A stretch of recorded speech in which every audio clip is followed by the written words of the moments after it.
Can you hear me? It is a very, it's a very sad. I should not say this again and again, but it's a very sad thing about to be here and to talk instead of like Manjira was telling. No, we should have been talking with Professor Sai Baba. We should be sitting in his house and spending time with him, talk about writing and everything. So it is extremely depressing that we are talking in his memorial lecture. I mean, this tragedy should not happen.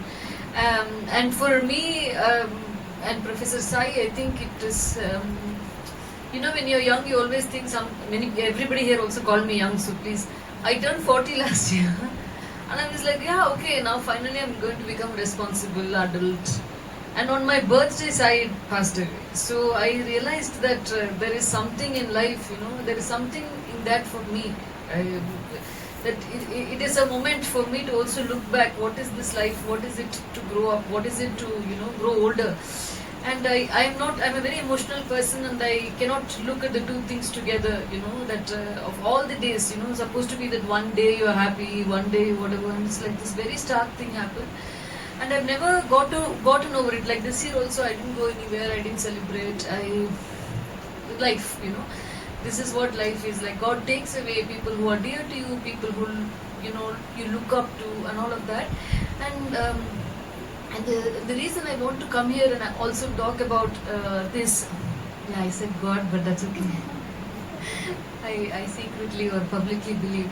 But to go back to this topic on to speak about writing, literature, dissent and literature, and also what writers do in this democratic transformation, I really want to use Professor Sai as a template. Is it okay?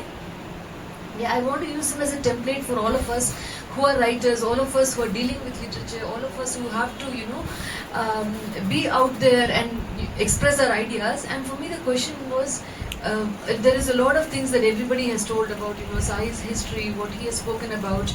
And here I wanted to really use this opportunity of his memorial lecture to talk about what are we doing as writers, and also are we actually doing enough. And this is a question that I was joking when Comrade Ravi actually asked me, what do you want to talk about, and the topic again was dissent and literature, freedom of expression in literature. I have come to Hyderabad 4 times and did the same lecture. Once in Manthan, once last year for Gaddar's anniversary. So I'm like, no, I cannot always talk about the same thing, because from the outside it looks like, it's the same topic, same question paper, same answer paper.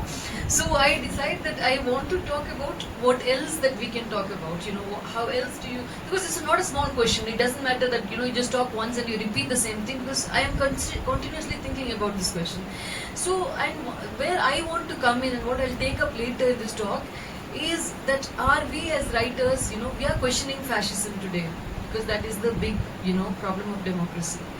But this whole problem with democracy, this entire global slide into authoritarianism, it's not a political accident, but it is a unchecked, inevitable, final form of neoliberal capitalism.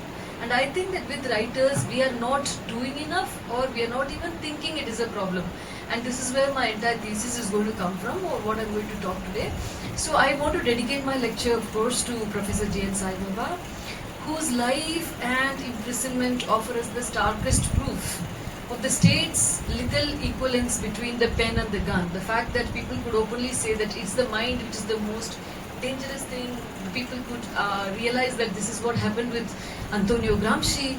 The fact that that some minds of this country had to be locked up, had to be going through solitary confinement, had to face whether it was Professor Sai under UAPA or it is the Bhima Koregaon intellectuals. I wanted to dedicate this to him and to his memory, and to understand that his life of resistance has to be something for all of us to look forward and to learn lessons from, and to take it forward. So now to come for what is the role of the writer in democratic transformation, the broader topic. I want to understand how do we understand fascism, this genesis of fascism, this problem of, and I think that we have to address this neoliberal contradiction that exists at the heart of fascism, because there is a famous quote that's often credited to Lenin, It's, of course, as usual with a lot of Lenin quotes, it's not necessarily Lenin who said that, but often fascism is capitalism's last resort. In the current wave of authoritarianism that we are seeing everywhere in the world, it is in many ways the ugly child of capitalist decay. This is what Ernst Lund says about it.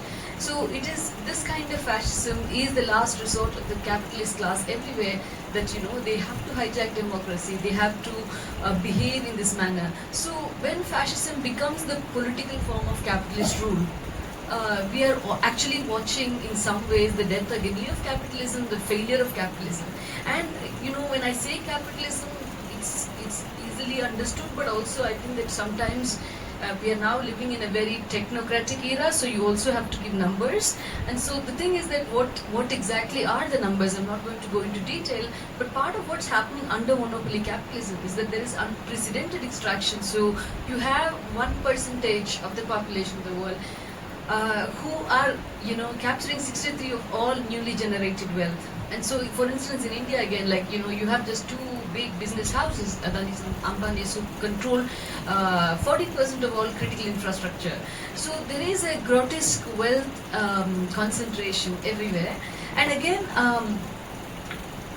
this is happening on one hand, and on the other hand, as much as everybody is going and saying, okay, the Prime Minister is doing direct benefit transfers, DBT, and there's this and that, but you also have to understand that Indian poverty is state managed, because the system is so broken that it requires this massive state intervention just to keep society from imploding. So you have 60% of India's population requiring state support for basic survival. You have the National Rural Employment Guarantee Scheme that's supporting about 260 million workers.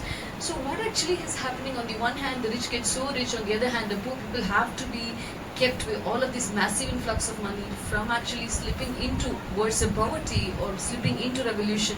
And I think this crisis of democracy, how many of us as writers are dealing with this? How many of us are dealing with this specific economic problem instead of actually giving it to allowing, okay, it's an economist problem, okay, it's a sociological problem, as opposed to it is also a writer's issue, because you can clearly see that it's happening elsewhere in the world. And we know when we are writers that if every story has a beginning and a middle and an end, we know that this is the beginning and this we are living through the middle, and where is this end point going to be? Because when you're a writer, you have to understand that kind of narrative. The narrative is not going to change unless you and with people work towards changing it. And part of this also, the crisis of democracy itself, is that democracy under capitalism has become a very shallow, corrupted form of democracy, and it's nothing to do with what you call a genuine democracy that comes and gets carried out from the grassroots. And once again, I also want to talk about this in the framework of what recently happened in Nepal, what happened in Bangladesh, what happened in Sri Lanka, and what happened in Indonesia. So around these parts of the world, we saw something that was a kind of Arab Spring reboot. We saw young people take to the streets, we saw young people topple power, we saw young people, but then this again brings us to the question of, okay, if this is happening, who has actually failed? Because a lot of these young people were not necessarily, or even they would have identified as left, but they were not part of a broad-based left movement. They did not necessarily have a revolutionary vision of what you do afterwards. And this again, I think, is a moment for us to look back and say, as one of the world's regions with the youngest demographic, this is also an urgent question for us to deal with as writers, as people who are public intellectuals, that what is happening to our young people? Are young people only into influencers? Are young people only into aesthetics? Are young people, and that's the problem with fascism as well, isn't it? That fascism causes for an aestheticization of politics and can only give you empty aesthetics.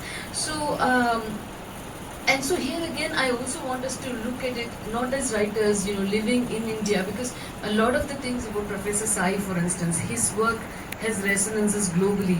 We have professors from outside the country actually talking about what his work means to them, or what his understanding of literature meant to them.